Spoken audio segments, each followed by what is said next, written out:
April the 14th, 2024, Berlin Central Station. Zohar, how are you today? Well, I'm exhausted. I came here on Friday to take part in the Palestine Congress.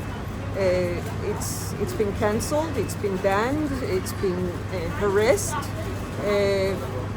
I think the German reaction to it is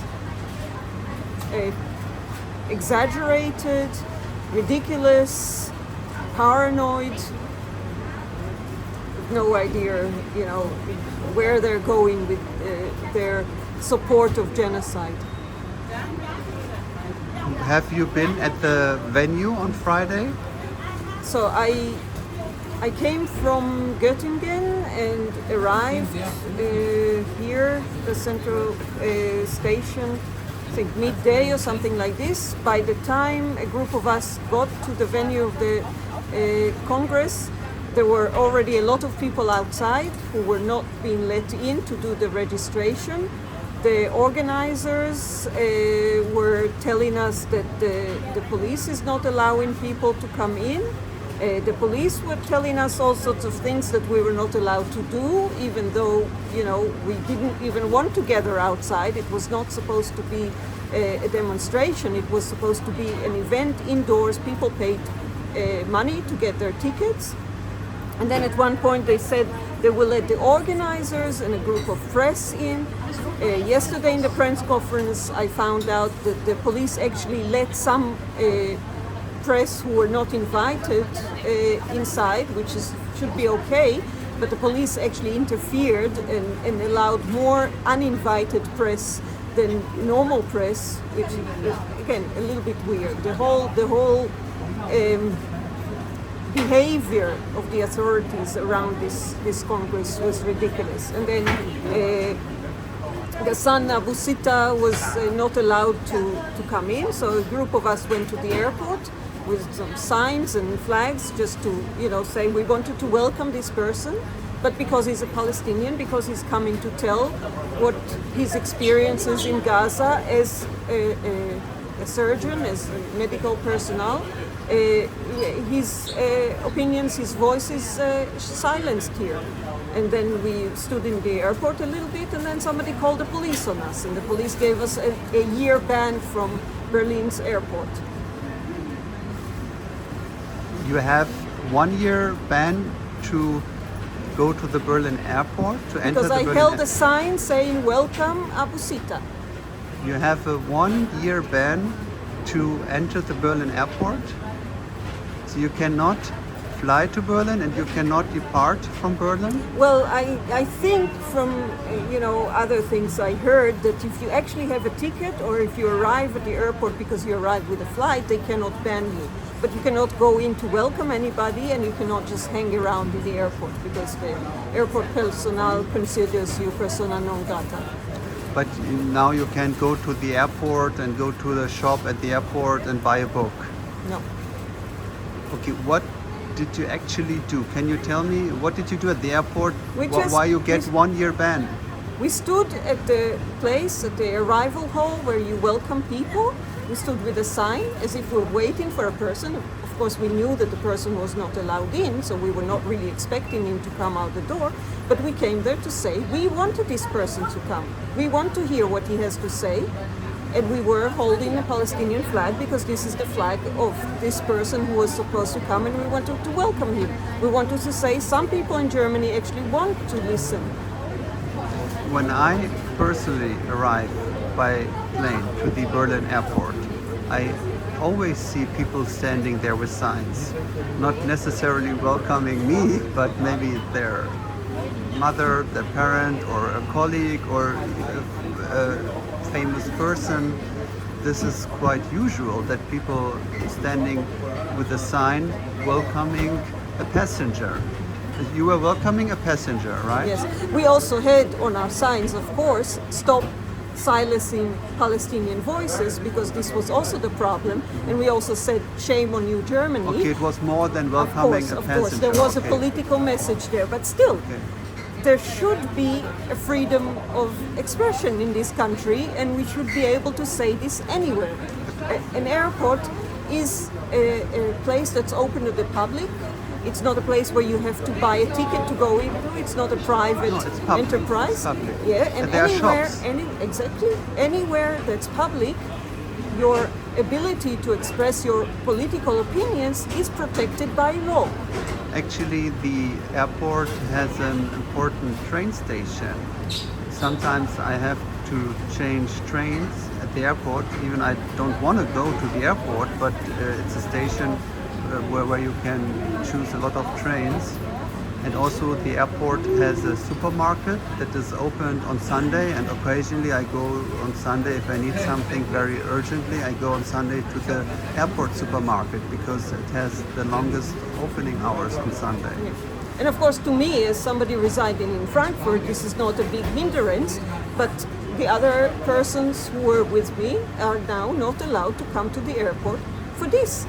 And if they were holding a flag of any other country or any other thing, I don't think this would be a problem. But in Germany, everything that reminds them that they're supporting a genocide again is a problem. They don't want to be reminded. Actually, I have seen people with flags at the airport welcoming people, passengers. Like I saw Turkish flags at the airport. I saw Brazilian flags at the airport. We are sitting actually in a cafe at the central station of Berlin.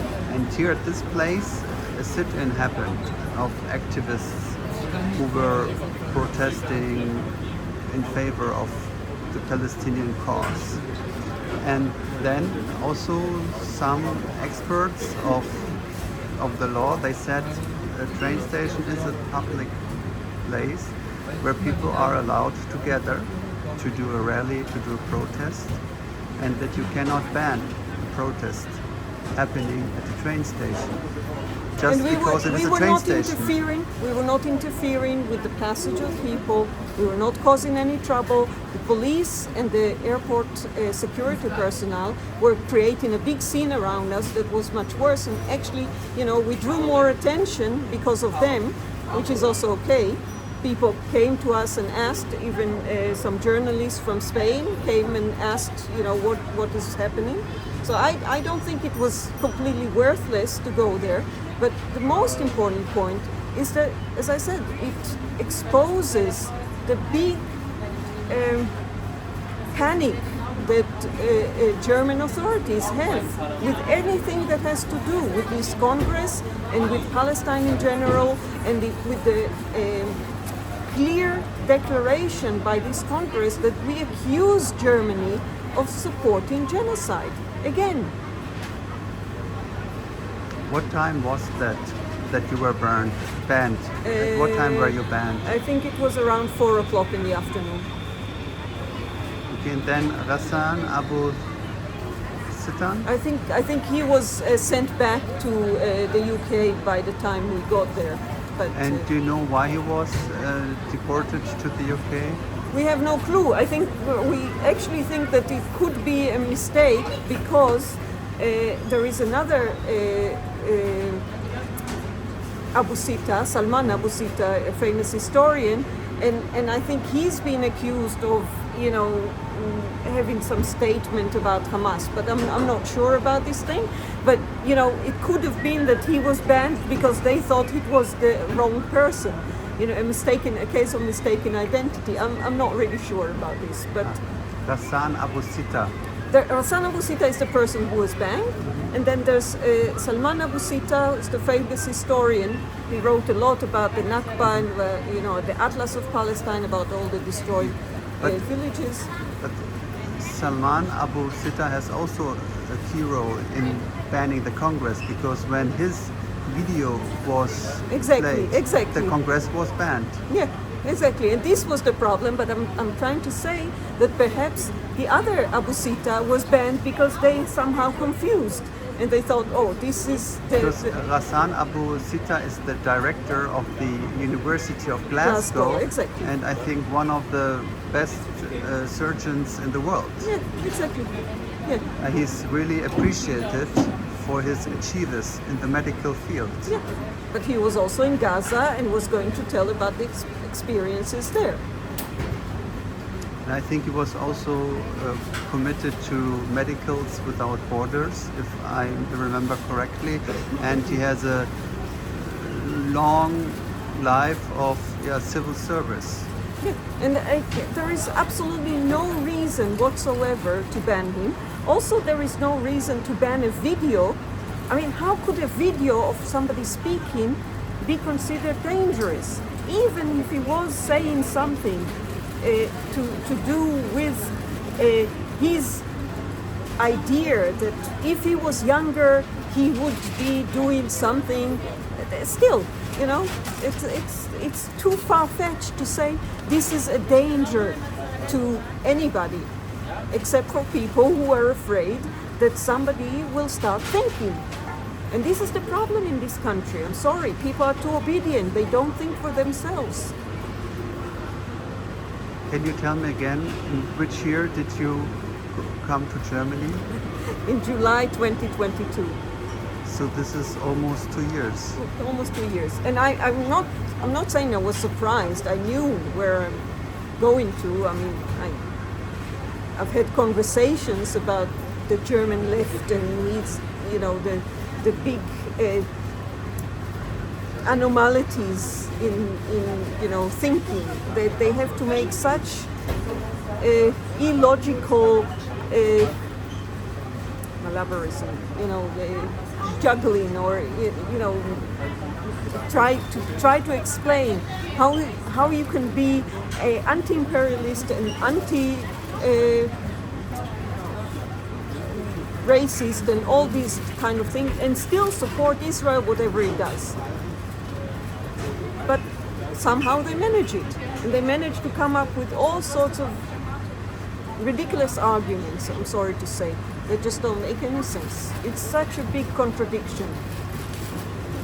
What happened today at the pro-Palestinian camp near the German parliament? Okay, so I arrived there, the live streaming was already going on. At what time did you arrive? About 10:30, I think, something like this. So the live streaming was already going on. Somebody spoke in German, I'm not really sure who that was. Then Noor Arakat spoke in English, and then there was a young woman from Gaza speaking. She's German born, I think, but you know, she was telling about her experiences. And then a lot of police vehicles came over, and one police person, I don't know if he was an officer or not, came over and he said, I need to know exactly the name of the person, you know, who they are, why are they talking, what are they talking about, and until I have all this information, you're not allowed to have this on the screen. So the screening was closed, and some of us put the live streaming on our phones until the police checked all this, because they said they were not allowed to check on the internet on their phones. They needed to go somewhere else, I don't know. And then they came back and they said it was okay to actually watch it. But the mere fact that people could be so threatened by, you know, a tiny video screen in front of maybe 30, 40 people. Not more? No, there were not, this morning there were not so many people. I mean, of course people can watch it at home, because now there isn't a Congress, but why is it so dangerous for people to know and to listen to the truth? So do I understand correctly that the police interrupted the speech at the camp? They interrupted the speech? Yes. They stopped it in the middle. They said, you cannot show this. And then after a while, they said, actually, it's okay. So why interrupt it? Why not do your check-in, whatever you want? And then if you find out that it's a problem, then you can come back and say it's a problem. So police is at the camp and they are listening to what's going on in the camp? They were standing all around. And I saw a big movement of cars, actually. They all came and, you know, in a very threatening way, I think. I think it's really a case of trying to intimidate people so that they do not they don't deviate from the official position.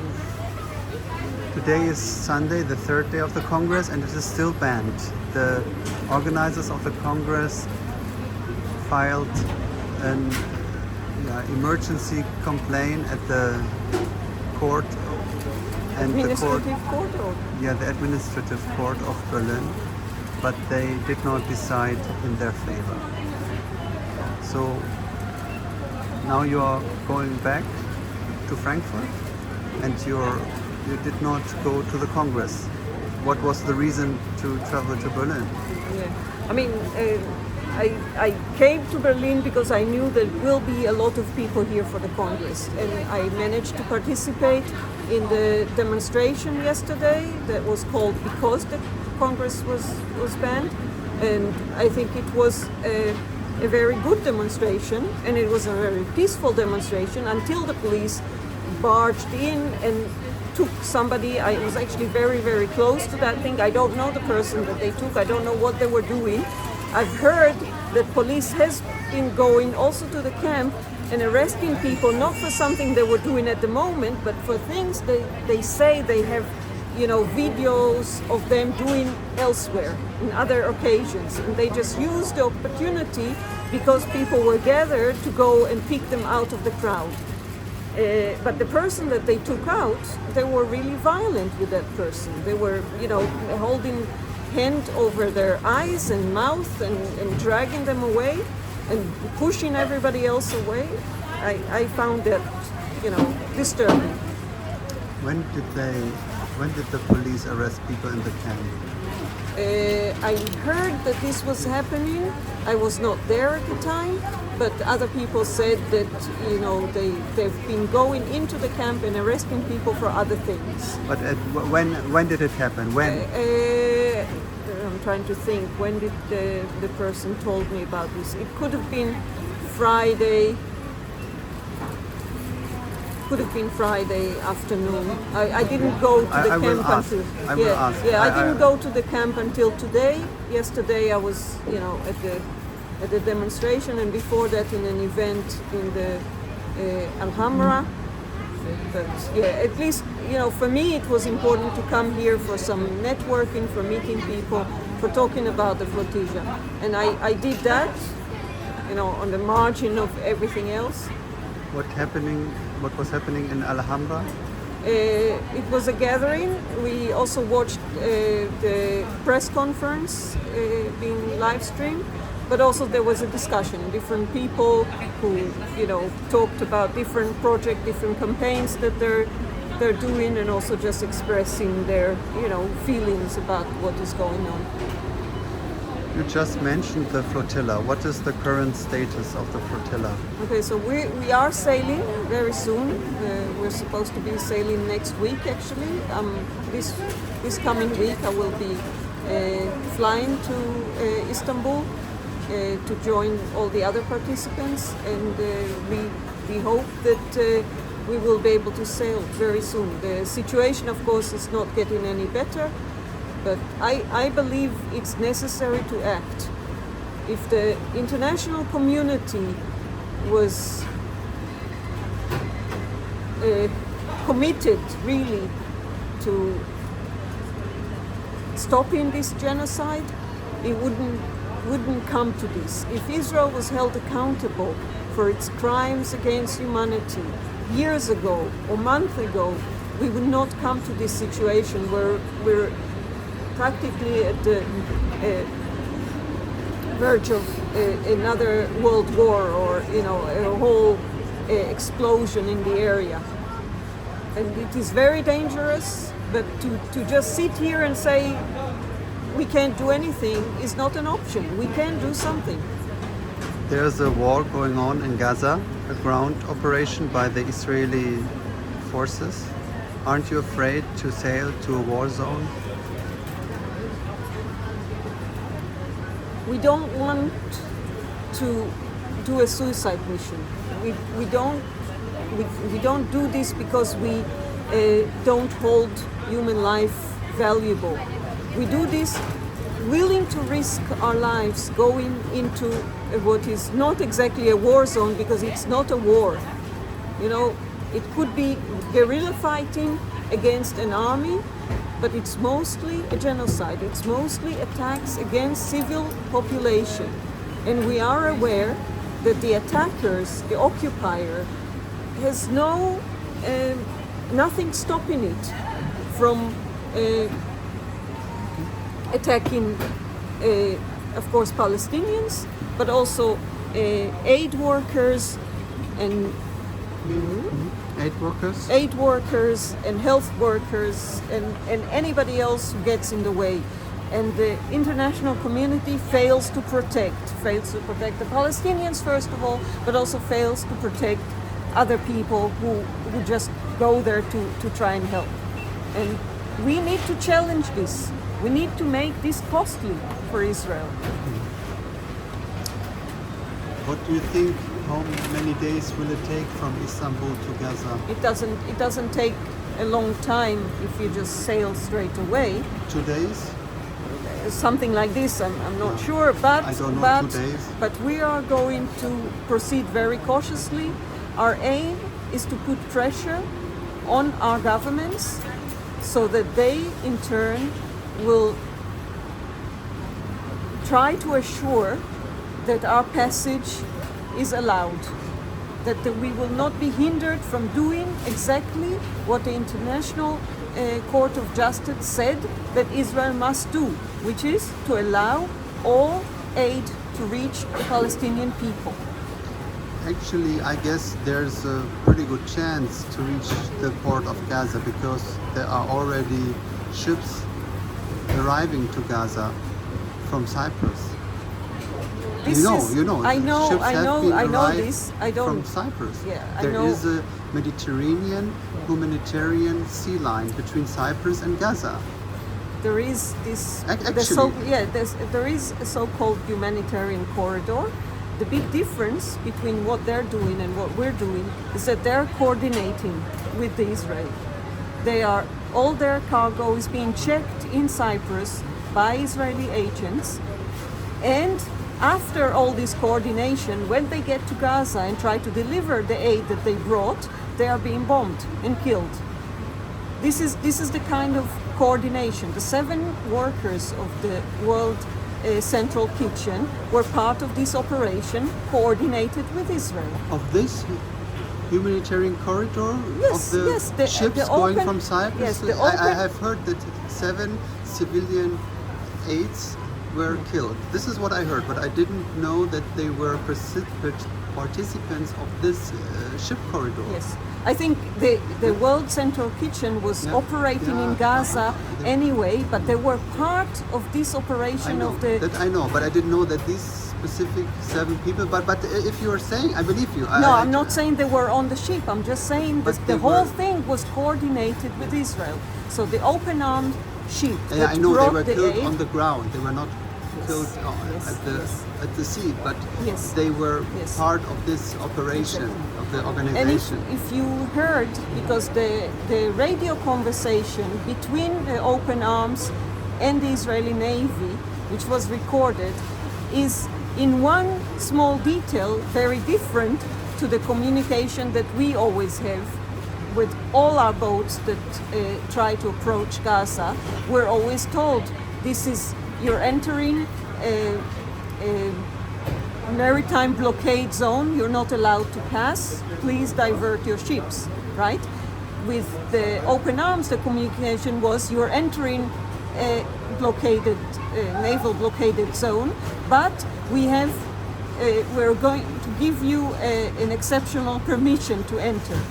But this is the Israelis giving the permission, the same Israelis who are starving the people of Gaza and using this as a propaganda thing to say, look how good we are, look how we comply with what the International Court of Justice told us to do, while they're keeping most of the aid away from the people who need it, that is waiting outside of Rafah, and not opening any other land passages that they have in their control, like Kerem Shalom and Erez, and they're not allowing aid to come in. So how can we cooperate or coordinate with the same people who are trying to kill everybody in Gaza?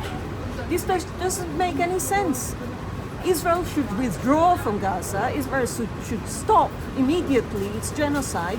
This should be the demand from the international community. And whatever aid the Palestinians need should not be allowed to go through the same people who are trying to kill them. Would it be a possibility for you guys at the organization committee of the Flotilla to allow Israeli agents just to check the cargo at the Istanbul port before your departure to Gaza? Istanbul, being part of Turkey, has their own customs agents, their own authorities, port authorities. They will be allowed to check. UN agencies, if they want to, are welcome to check any Red internationally recognized International authority. Committee of Yes, Red Cross, yes, ICRC? yes, of course, all these organizations, but not the occupier. Of course not. Okay, you will not allow the We will Israeli not agents. cooperate, we will not cooperate, and we do not seek any engagement with the occupier. We believe Gaza should be free, and we believe the people who need help should have access to this help without the mediation of the same people who are trying to kill them. So you will handle it in a different way than Cyprus does Of course. We will not fall into this trap that Open Arms fell into. Okay, in the scenario, in case of the scenario that Israeli Navy will address you in some kilometers near the Gaza coast, maybe they will address you and ask you that they check the cargo. How would you react? If at the sea, if they ask you at the sea if they can embark the ship to check the cargo? Our position, as I said, is we do not cooperate, we do not accept the control of the occupier. We do not carry anything dangerous to them. We carry babies' food, we carry medicine, we carry aid for the people of Gaza. All our cargo will be checked by the proper authorities. There is no need for them to check anything. And we do not believe them, because other times when they came on our boats, they came with the sole purpose of kidnapping us and taking us to Ashdod, never delivering the aid that we brought with us, always confiscating the boats and the aid And the cargo. and deporting us. So they were welcome to do this if they want, but we will not willingly give up our cargo for them to check. I know that previously the cargo, the medical aid and the food aid was confiscated, but I believed that Israeli forces sent it to Gaza. There is Kogat, C-O-G-A-T. Have you heard about Kogat? Yeah, of course I've heard about But Kogat. this is a civil... Civil administration is the, like the Orwellian language of Israel to say these are, the civil arm of the military occupation. Okay, but let's anyway, say Kogat because it's a name that is established. I can tell you Yeah, what please happened with the symbolic aid that we had on the Al Auda, the boat that I was on in 2018. We had 114 boxes of cargo altogether on the Al Auda and some on the Freedom, which was another sailing boat that came a few days later. This cargo, of course, was taken with our boat, and then Israel claimed that it was delivered. We went to court with it. We asked, can you show us the documents where it says that it was delivered? They were not able to produce any proof. The people that we had in Gaza who were the recipients of this, the My Care Malaysian organization that had an office in Gaza. The office was since destroyed and bombed, but they were approached by Kogat. Kogat said, we will give you the aid, but you have to agree to participate in a press conference that we will organize. The Malaysian says, no, we are recipients of this aid, we should receive it. We will not have a press conference with you to give you a medal for taking away the aid that we brought, and they refused it, and so the aid was not delivered. they were not able to tell us who received the aid. They claimed that it was delivered. They had different documents that had different quantities that never matched what we actually brought with us, and they were not able to produce to the court a document that certified that they actually delivered it. I'm hearing this for the first time. We have this on our website with the legal documents. So, but of course, if the Palestinian custom will receive you, they can check the cargo. Of course. And we have all the technical means and the contacts in Gaza to ensure that the aid is delivered and distributed fairly and to the people who really need it. So you have the permission of the Palestinian officials? It's very difficult right now to actually establish contact, but we have within our groups, we have people who have contact with organizations that are still operating on the ground, even though Israel is undermining everything, including UNRWA and the Red Crescent and every other organization that tries to help. Any civil organization that tries to help the Palestinian people is being targeted by Israel. And some of these attacks are actually in breach of the protocols of the army. So these are commanders on the ground who decide, like the attack on these 7 aid workers. This was a decision of a commander that was not in accordance with the official policy of the occupied. The official policy was to coordinate and to let these people act. But somebody is crazy enough to say, I will kill these people because I know there are no consequences. And this is a result of years and years and years of Palestinian lives not mattering to anybody, no consequences to whoever kills Palestinians ever, no investigation against settler violence, no investigation against soldiers who kill people who are already on the ground bleeding and pose no threat to anybody. No consequences for snipers on the border who have shot and killed and maimed thousands and tens of thousands of people in the Great March of Return. This is Israel. This is an army gone berserk with a government that supports it and no legal consequences. Do you think that Turkey will allow you to sail to Gaza? Because I remember that a few years ago, Greek did not allow the ships to sail.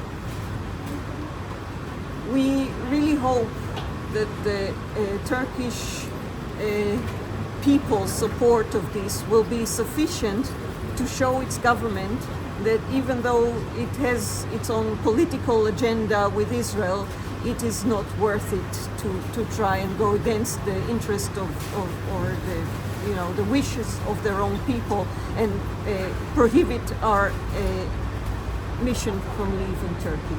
Recently, some days ago, I read a news article in an economic paper that Turkey decided to sanction exports to Israel. But this is just recently happening. I don't know if you heard about it. So I think quite a few governments around the world are realizing that to go on business as usual with a country accused of committing a genocide is not a good idea. Yeah, I know that some European countries restricted trade with Israel, for example, the Netherlands or Sweden, as far as I know. And I have also heard that about Turkey recently. So that's why I think the public opinion may be in the favor of the flotilla right now. I think we have a lot of public support in Turkey as well as in other countries. We are not strong enough in general in the Western countries. We have campaigns in a lot of countries, but through years of direct action that has been very small scale, very much small scale, and not having the impact, it's not like we lost credibility, but people kept saying, this is not worth it. But what we're doing right now, we hope will have an impact. We hope people also realize that the fact that we persisted throughout all these years saying Gaza should not be under blockade. And this has proved to be very, very much true also for the Israelis, because keeping people in a cage and not understanding that something like the 7th of October could happen is a mistake.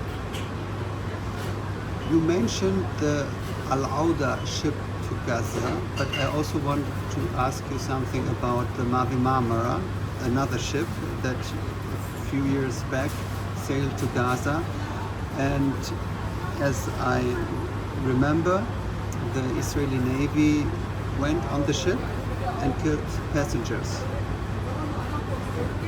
I think you are aware of this scenario. So what are the lessons of the Mavi Marmara? Is there like a lesson that how to react if the Israeli Navy enter your ship in the next days? We definitely learned the lesson that not only we need to be non-violent and to resist non-violently, we also have to make sure that we don't give the occupier or the forces of the Israeli Navy, when they come on the boat, not give them any excuse to escalate the situation. We are acting in a non-violent way. We will make sure that they do not feel threatened or hindered in any way. Our mere presence there with, as I said, baby food and medical supplies and things that they do not allow into Gaza, this is our protection. This is what we have. We do not need to do anything aggressive. We just want to send a very, very strong message. We bring things that are needed for people in need, and you are hindering us. And whatever you come and do, and these are the consequences of your actions. It's not something that we have done. We do not provoke them. So better not to have a kitchen knife in your hand if this may happen. Yeah. You know, we don't pretend not to eat on the boat, even though people in Gaza are starving.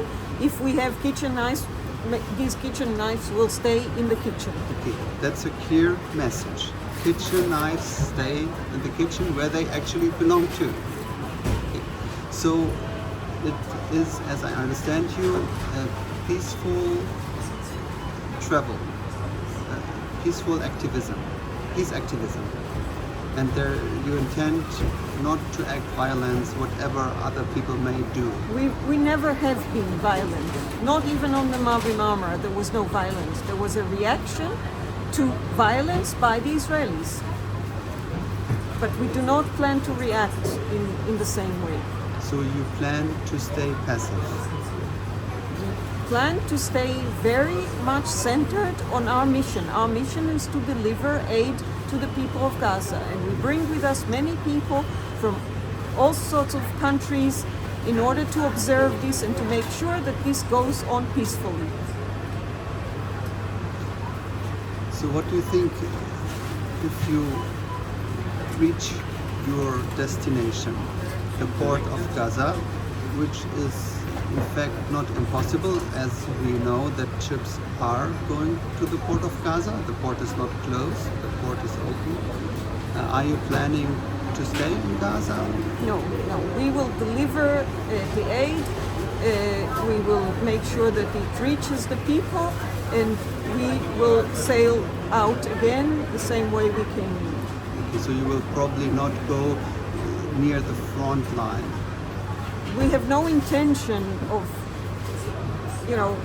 going there to confront anybody. We go there to deliver the aid. If there is medical personnel on board who would like to go and assist, they may do so. We will not hinder them, but those of us who are not needed in Gaza will not stay there to burden our hosts. So you are planning to return when your mission is accomplished. Yeah, and once it's accomplished, maybe we will establish a new corridor and just continue to bring aid as long as it's needed, in the hope that eventually Gaza will be free and Palestine will be free from occupation, and then they will not need aid anymore. Okay, so if you accomplish your mission, you may establish a new corridor Of course. that may be an alternative corridor to the Cyprus corridor. So then there will be two corridors, one checked by the Israeli agents and maybe one corridor checked by the Turkish authorities. Why not? I mean, if there is the need for cargo shipment. And we hope that the Rafah border will also be open to all the trucks standing there waiting to go in. Absolutely no need to have this long line of 2,000 or I don't know how many trucks. Yeah, I think trucks would be more efficient than ship cargo coming from Istanbul, because, as you know, it's a long seaway from Istanbul to Gaza. If you look at international commerce, I'm not sure what you're saying is correct, because a lot of cargo ships deliver things from one place to the other, and I'm not sure even the trucks in Egypt need to get their supplies from somewhere, and they may come by ship. So this is not exactly the point. But the point is there is already aid waiting in trucks at the border, just trying to get in, and not enough trucks are getting in. But today we always take care about sustainability and to protect the planet, the nature. And right now a lot of help is coming by air. That's what I know by even Jordan Air Force, other air forces. I think they. Well, the airdrops of aid, these were not very efficient. This was in quantity, it was much less than trucks. It was dangerous because people were being killed by the aid packages falling on their heads. People were drowned in the sea because some of the food fell in the sea. Some of the food did not drop in Gaza, but on the other side of the border where it was not needed. I think again this was a publicity stunt more than real aid. So your aid coming by ship is more sustainable. More sustainable, but also safer for the people in Gaza. Of course. Because it will not fall on their head. Yeah. I also saw it in the news that people drowned in the sea and were killed on the ground by things coming from the air. And also with the trucks, if you center the distribution of food and a lot of people gather there and then the Israeli army shoots at them, then a lot of people are being killed just for coming and getting food. And we want to avoid this. We really want to do this without having to coordinate this with the same people who are intent on eliminating all life in Gaza. At previous ships to Gaza, there were politicians, writers, people who are known for their commitment for human rights, for civil rights. Have you also asked some people to join asked your some, travel? and we will have some people. I don't have the list right now, but we aim to have people from as many countries in the world as possible. I know that there were applications to join us from 50 different countries, but I'm not sure that all the people who applied could actually come. But we will definitely have people from a lot of countries, a lot of different civil society areas, people who are doing different things in life, and also some, famous people. And will you do a background check of people that you do not know, just in relation to the very important, peaceful Exactly, all intention, the peaceful intention. For example, maybe if people appeared recently or in the past in violent circumstances, will you check that? The process of checking the application includes some background checks, some personal interviews, and we will also have 2 days of non-violence training at the port before departure, and this would be the last filter to decide if people can actually take part in This that. would be then the practical rehearsal if people are really committed to peaceful behavior. Yeah. Because I think this is important because if you select a passenger who's not really devoted to the peaceful behavior, then you may create a problem. I think I need to go. You have to go to your train. Yeah. If you want, I will join you. Is that Yeah. okay? I need to find out where the train is. So this is probably your last journey to Berlin before you sail to Gaza. Yes, it is. And then you're flying from Frankfurt to Yes, I'm Istanbul flying. because you wouldn't fly from Berlin. I will not be able to fly from Berlin now. Okay.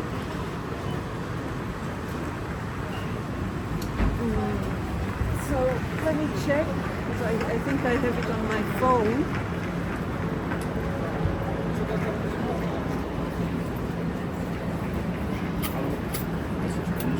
On the way to check your phone, Yeah. and then on the way to your platform, just check your phone. On the way to your platform, Yeah. I will ask you about the current situation on the Iranian-Israeli conflict. I mean, I Just you know, in general. I don't. Just Yes, in general. yes, of course. I don't follow much. I did speak to my family last night, and they said they haven't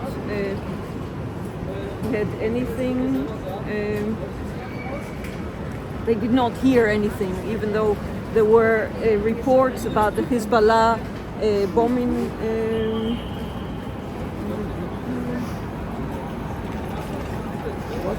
But we can check the timetable. Is it the train to Frankfurt? No. I'm taking the original train, so it's not. This is not right. This is on the 11th. This is the wrong day. Yeah, I want to sort of like close it.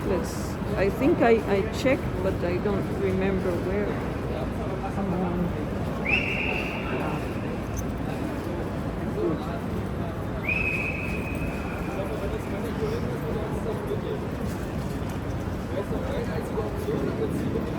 Yeah, I know. I could just From turn Berlin to it Frankfurt. around.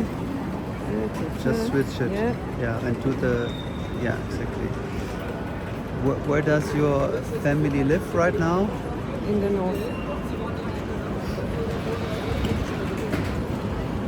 Yeah, that's the current time. Yeah, but I need to tell it. More. 15. Okay. I think it's to airport. I think it was. Yeah. It's this one.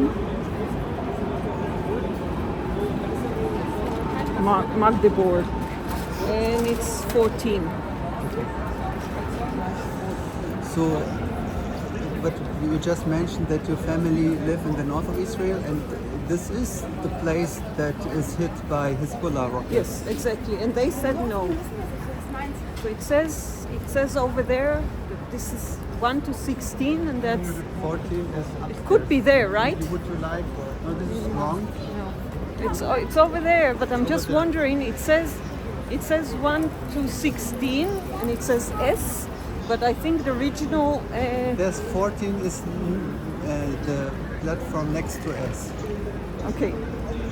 S is the local train. in Yeah, Berlin. exactly. It said this is the S-Bahn, and I'm looking for the RE. Yeah. But beside the missiles sent by Hezbollah, There were drones coming from Iran, yeah. and missiles by Iran. I heard Yeah. about 300. Yeah, but I think those went more to the Jerusalem area, if I'm not mistaken. I did see a video that somebody sent from the West Bank, maybe from Bethlehem or somewhere, that they could see. And I think you could hear sirens from the settlement or something like this. I'm not really sure. But I also read something that I think the Iranian delegation to the UN said this was our response to what the Israelis did in the embassy in Syria. And if Israel does not escalate, they consider the matter closed. They are not looking to start a war. This is what I understand. It says, okay, 14 is here. When we did the interview in Frankfurt, you were reading a message from Israel. Did you still receive such messages? I get sometimes messages that are, saying, "Oh, you're a sick person," from people I don't know. That was a message from a person who knows. Yeah, I mean from people you know. Yeah, that is more important. I think messages from people you know are more important than messages from people that you don't know. Yeah, I do not engage so much, and if I get something, I usually try to answer politely. I don't think I got very much. I think also some of the people, friends and family in Israel, who were very much against what I had to say previously, like at the beginning of this genocide, are now beginning to understand that maybe this cannot be. This is I see. Magdeburg. The next one, Magdeburg. Okay. Yeah. Okay. Yeah. Okay. So we have time. It's not here yet. You can go in the sun if you want. It's over there. But what does it say? It says C2D. CDE. So I think I need to be over there. So are you going with Deutschland ticket? No, I'm going with my Schwerbehindertenausweis. And you cannot take the ICE? I can take the ICE, but then I have to pay. Ah, you have to pay. I prefer not to pay if I can. And I also, we were talking about sustainability. ECE is not very sustainable. You can get to places also with the slower trains. It takes longer. So. How many hours will you travel? The plan I'm taking, if all the trains go and I don't miss any of them, I should be in Frankfurt at 10 to 1 tonight. So from 2 p.m. to 1 a.m. Yeah. 2 p.m. 1 a.m. Yeah, so something like 11 hours. Yes. With some stops in the middle, which is also okay, Almost same duration as a flight from Germany to Australia. Yeah. But so, not the same carbon footprint. Maybe a final question. Yes. You have been almost 2 years to Germany. Did something change in the 2 years into the domestic policy of Germany? Not maybe the foreign policy, but how Germany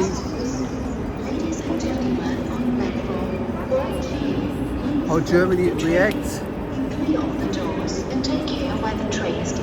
Yeah, there's always a relation between foreign and domestic policy, but I'm more interested to talk with you about domestic policy.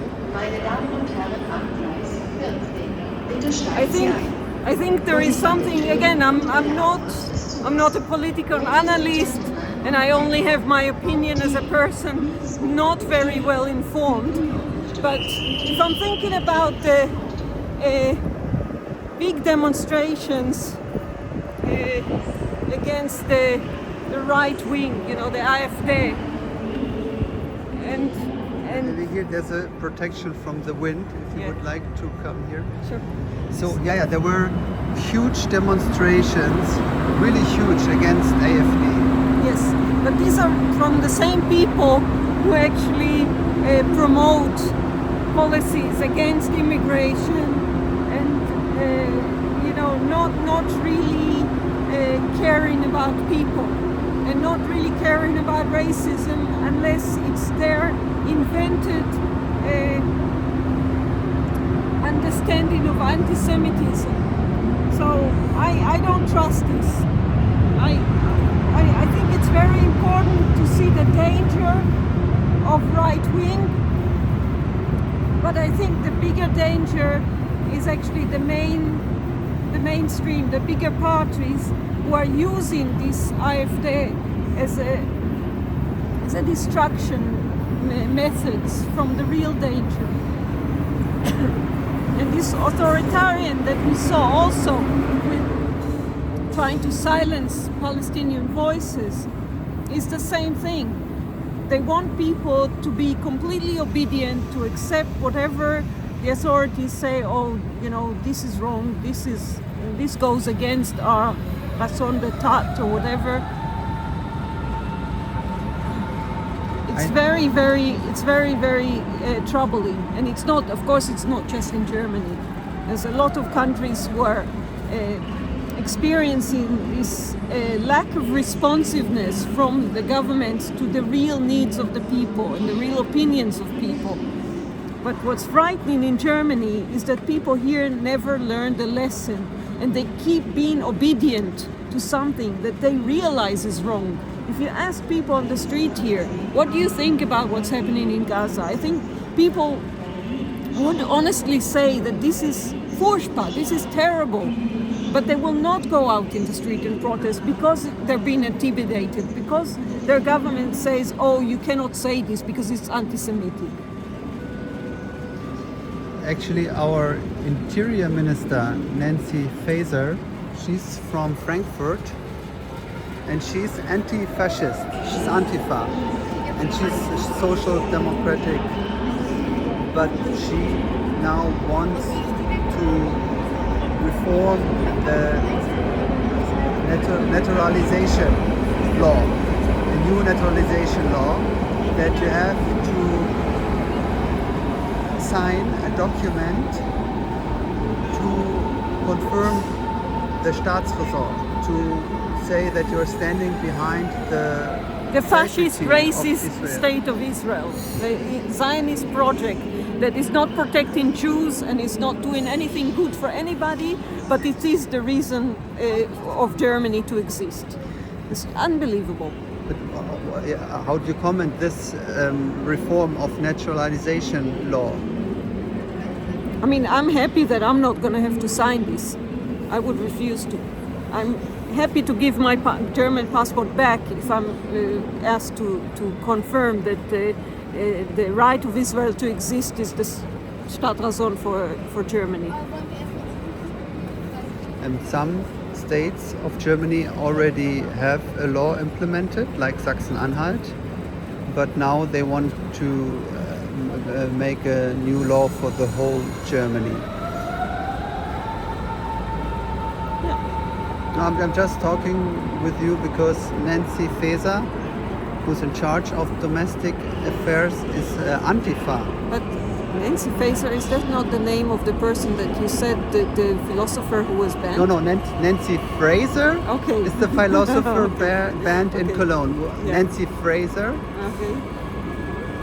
And Nancy Faeser is almost the same name without an R. Sorry. Without an R. Okay. So, okay, let us briefly talk in the last minute before your train is arriving. What do you say about the cancelling of Nancy Fraser at Cologne University? Yeah, as I said, you know, I'm not familiar with the details, but from what I hear in general, people, also artists, also Jewish writers and artists, you know, they're banned, they're not allowed to say anything because they said something that could be considered.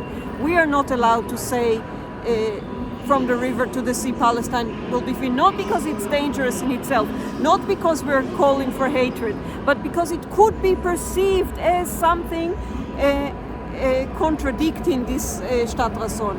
And I think, again, it shows the absolute panic of the German authorities, because when it breaks, it's going to be a huge thing to understand again that they were supporting the wrong side. but I think also there was something in Haaretz saying that more and more Israeli academics are facing, the results of a boycott. They're not being invited. They are not accepted as speakers in events. And this is because people don't want to have dealings with citizens of a country that's committing genocide. People want to distance themselves from these atrocities that are being committed. And it would be better for Germany to wake up to this reality sooner rather than later. And to say, we are completely against dehumanization. We are completely against crimes against humanity. Whoever commits them, and if it so happens that Israel, the state that we supported because of what we did to the Jews, is committing these acts, there are still atrocities, there are still genocide, they are still not allowed. Doesn't matter who commits them. You should look at the acts and not at the perpetrator. But still, I think that something changed in German policy. Because I remember even Angela Merkel was in favor of Israel, and she established the idea of Staatsräson. But on the other side, Angela Merkel welcomed 1 million Syrians to Germany, and that was good for the reputation of Germany abroad, especially in the Middle East countries.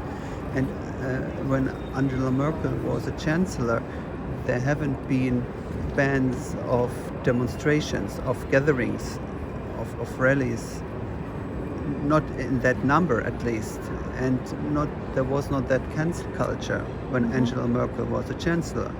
But then, as you know, Olaf Scholz followed Angela Merkel in office, and then I think something changed. Have you also witnessed this? I mean, as I said, I cannot say that I followed. I've only been here when Scholz was in office, so I cannot say. But of course, I can see the difference, because especially people like this from Arab and Muslim countries are feeling less and less welcome here. And, their loyalty to Germany is being put in question, and their feeling of, wanting to stay here is being jeopardized.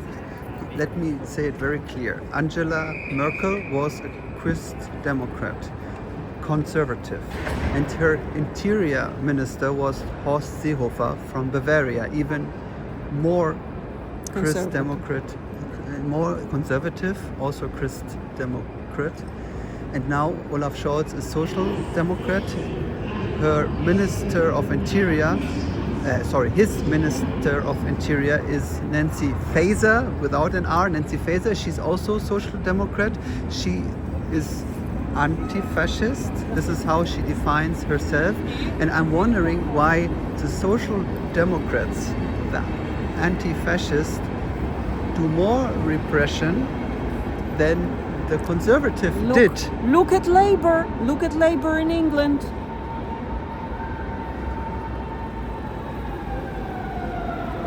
What did Cameron say, and what is Stammer, whatever his name is, But I just want to understand it. What happened? It's the traditional definitions between left and right are losing their meaning.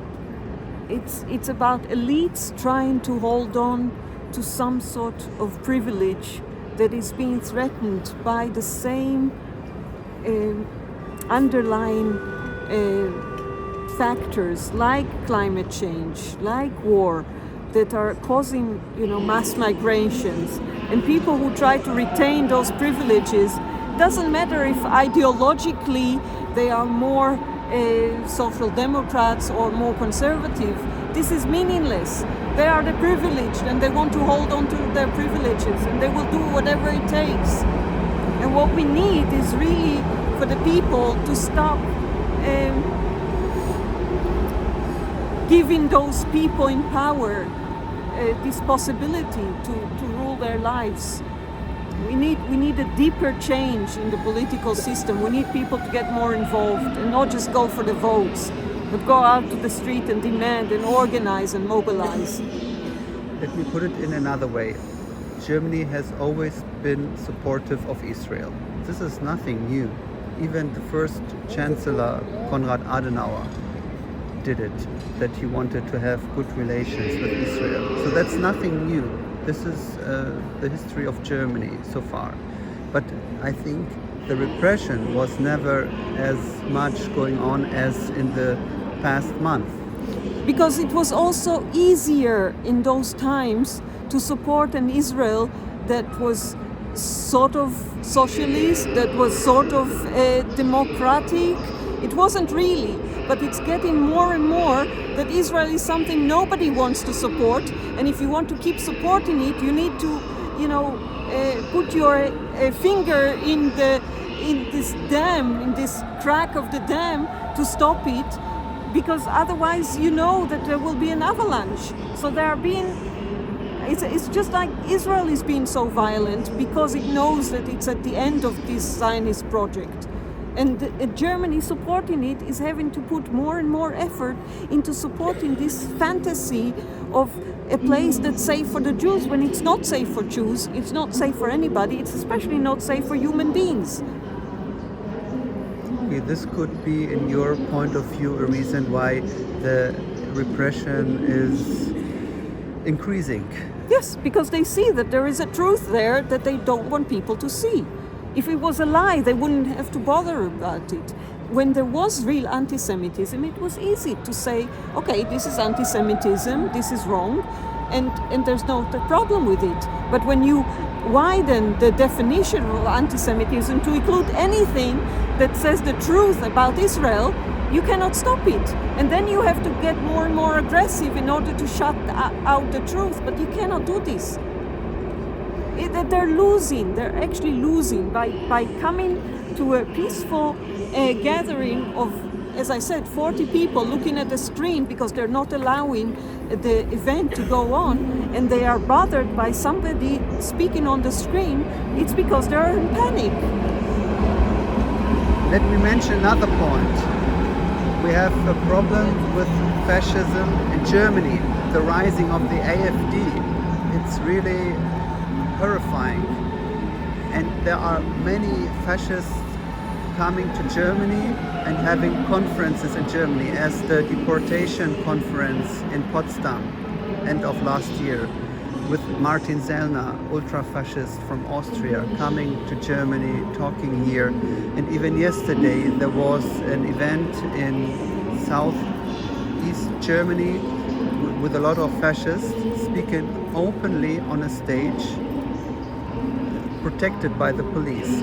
So why are fascist gatherings are allowed to held in public, but Palestinian solidarity events are banned?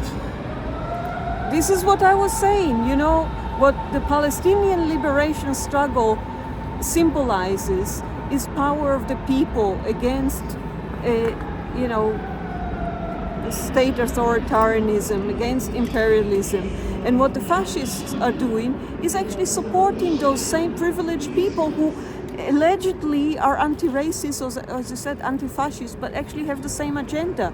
So it's comfortable and good to have these people protected, because you can use them as to say, oh, I'm against this, but they're actually working behind the scenes together. I will go with you with your train. Last thing, the fascists who talk about deportation of Muslim people out of Germany. I never heard them supporting the Palestinian cause. Israel has become the place where all fascists from all over are welcome. Even anti-Semites, famous anti-Semites, are welcome. Because it goes together with this agenda. Bye. Bye. Have you a name in your mind? What? Have you a name in your mind who was welcomed recently to Israel? Any? Wasn't this Hungarian thing? Yeah, I think Okay, you have to leave. Thank you for talking Thank to me, and have a safe journey both to Frankfurt and to Gaza. Inshallah.